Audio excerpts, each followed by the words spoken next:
11 Mac. Menjelang Ramadan 1444 Hijrah 2023 Masihi, sebuah syarikat pembuat dan pembekal roti memulakan langkah menyantuni umat Islam melalui program tanggungjawab sosialnya, program Selembut Kasih Ramadan.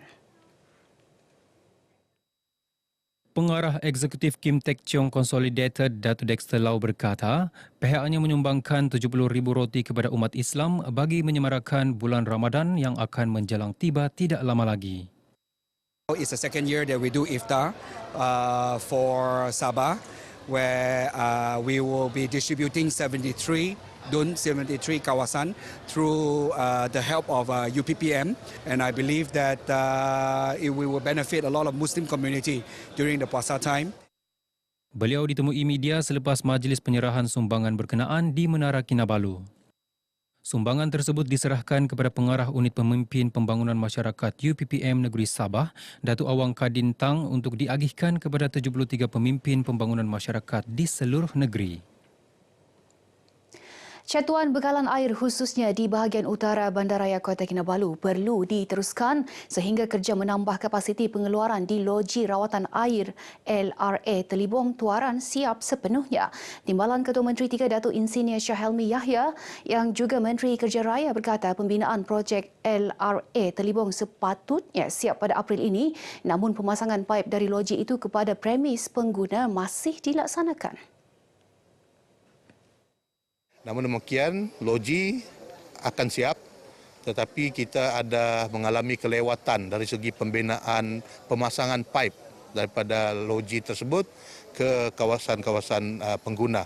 Jadi untuk menghadapi situasi tersebut, kita masih melakukan catuan bekalan air di kawasan-kawasan yang terlibat. Tambahnya, tekanan air rendah juga disebabkan oleh aktiviti penyambungan saluran air secara haram.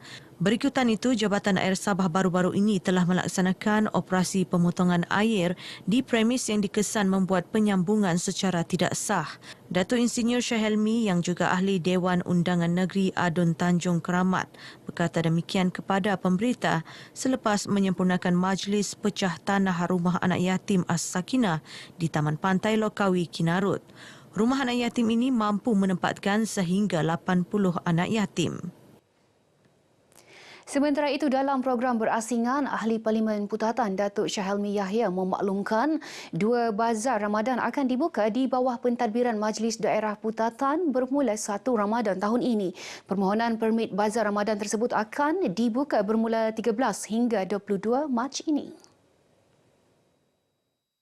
Datuk Syahelmi menyeru para peniaga bazar di kawasan terlibat untuk sentiasa mengutamakan penjagaan kebersihan sepanjang beroperasi bulan ini. Jelasnya ia bukan sahaja kebersihan lokasi jualan, malah kebersihan penyediaan makanan dan minuman. Saya difahamkan dari pihak kerajaan kita akan menyediakan 2 tempat bazar.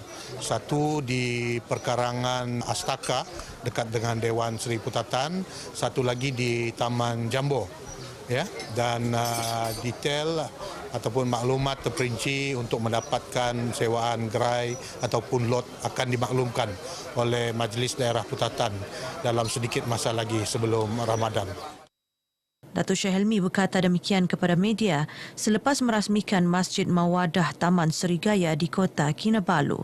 Orang ramai boleh membuat aduan kepada Majlis Daerah Putatan, Kementerian Perdagangan Dalam Negeri dan Kos Sara Hidup KPDN serta Jabatan Kesihatan Negeri Sabah sekiranya peniaga gagal menjaga kebersihan dan gagal meletakkan harga pada makanan dan minuman. Produk dan jenama anda kurang dikenali? Mahu tingkatkan lagi hasil jualan? Serokai peluang pakej pengiklanan produk dan perkhidmatan anda di Radio RTM Sabah dengan kadar harga iklan serendah RM60. Anda boleh memilih Sabah FM, Sabah BFM, Sandakan FM, Tawau FM dan Keningau FM. Untuk keterangan lanjut, hubungi kami di talian atau boleh email kami di dan kunjungi Facebook rasmi kami RTM Sabah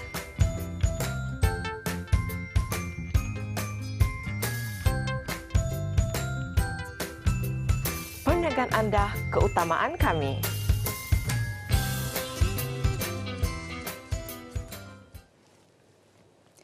Ahli Puspanita Sabah diseru bertindak sebagai ejen perubahan kepada wanita dan masyarakat agar lebih berdaya saing dalam pelbagai bidang.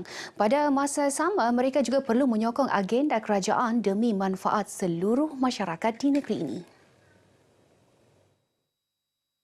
Setiausaha Kerajaan Negeri SKN merangkap penasihat Puspanita Sabah, Datuk Seri Panglima Safar Untong berkata, kerajaan sentiasa menyokong agenda gender equality atau kesaksamaan jantina tanpa meminggirkan golongan wanita dalam pembangunan negeri.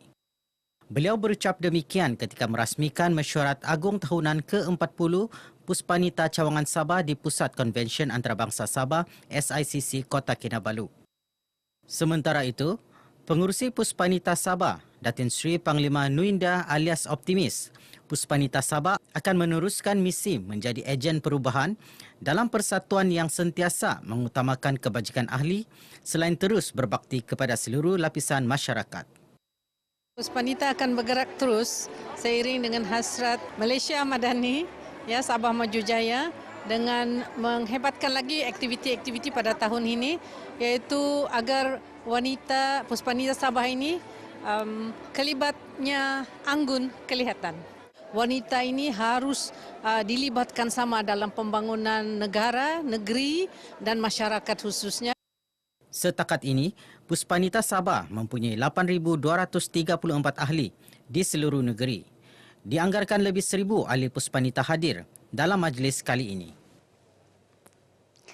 Institut Koperasi Malaysia IKMA merancang untuk melaksanakan 60 program berkaitan koperasi dan usahawan di seluruh negeri ini. Ia bagi mewujudkan rangkaian perniagaan dan menyebar luas maklumat terkini dalam kalangan koperasi dan usahawan.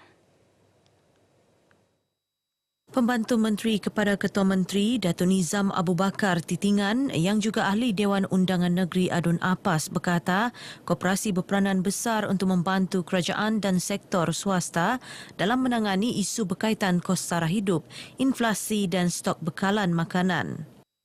Program-program seumpama ini akan memberikan banyak kebaikan dan manfaat kerana seperti mana kita semua sedia maklum, Kementerian Koperasi ini adalah berpusat di Kuala Lumpur dan memang amat jarang sekali program-program seumpama ini yang dapat dibawa keluar daripada Kota Kinabalu. Jadi saya berharap agar mereka-mereka yang menjadi ahli koperasi di Perbandaran Tawau ini dapat menimba ilmu.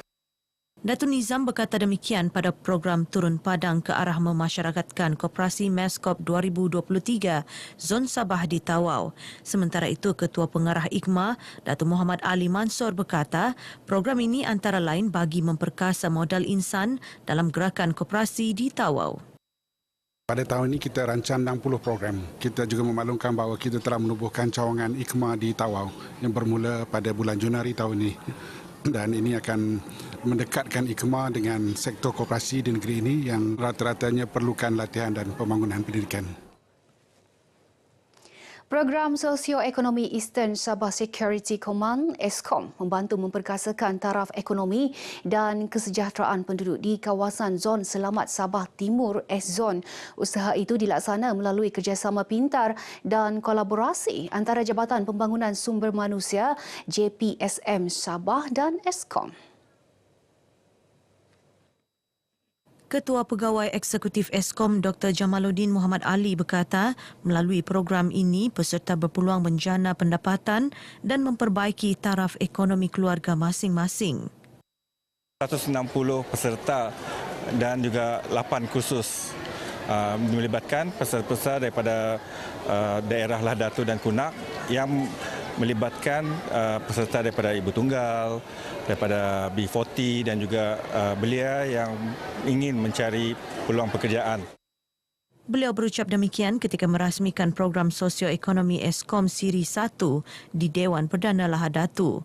Teks ucapannya dibacakan Pengarah Bahagian Tindakan Awam ESCOM Muhammad Zulhairul Shah Zulkifli.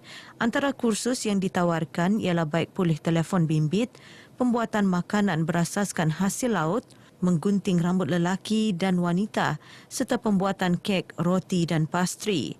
Sementara itu, para peserta berharap pihak kerajaan meneruskan usaha ini agar mereka mahir dalam pelbagai bidang sesuai dengan pasaran kerja semasa.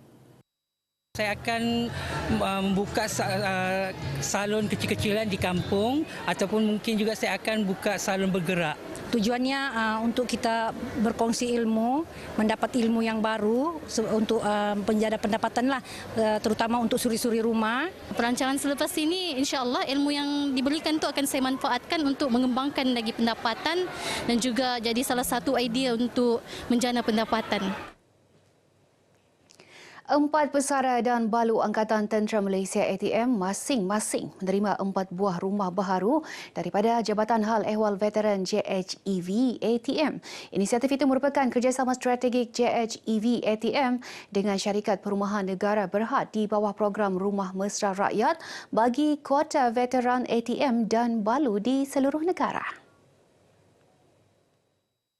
Saya berada di Tambunan ini adalah untuk merasmikan 4 buah rumah yang kita akan serahkan kepada veteran, iaitu di sini di Tambunan, di Kuala Penyu, di Beaufort dan juga Kunak. Jadi rumah ini telah pun siap sepenuhnya bagi projek tahun 2022. Beliau ditemui RTM pada majlis penyerahan kunci rumah berkenaan di Tambunan. Sementara itu, mereka yang ditemui menzahirkan rasa syukur kerana meluluskan permohonan mereka untuk memiliki rumah impian masing-masing. Tidak berpencen. Minta rumah piparati pun tak dapat. Kemudian mungkin diorang kenang saya tak ada pencen. Navy 19 tahun, Maritim 15 tahun. Mungkin itulah saya terima. Saya bersyukur banyak. Saya ucapkan terima kasih dari SPMB dibagikan saya ni rumah lah. Dan juga Jeff, saya bersyukurlah, berterima kasih. Pada program ini, turut disampaikan 2 buah kerusi roda kepada 2 orang pesara ATM dan seorang lagi menerima tongkat. Baik, paparan itu mengakhiri berita pagi Sabah edisi Sabtu 11 Mac. Teruskan kesetiaan anda bersama RTM. Saya Anissa Daulas. Assalamualaikum dan salam Malaysia Madani.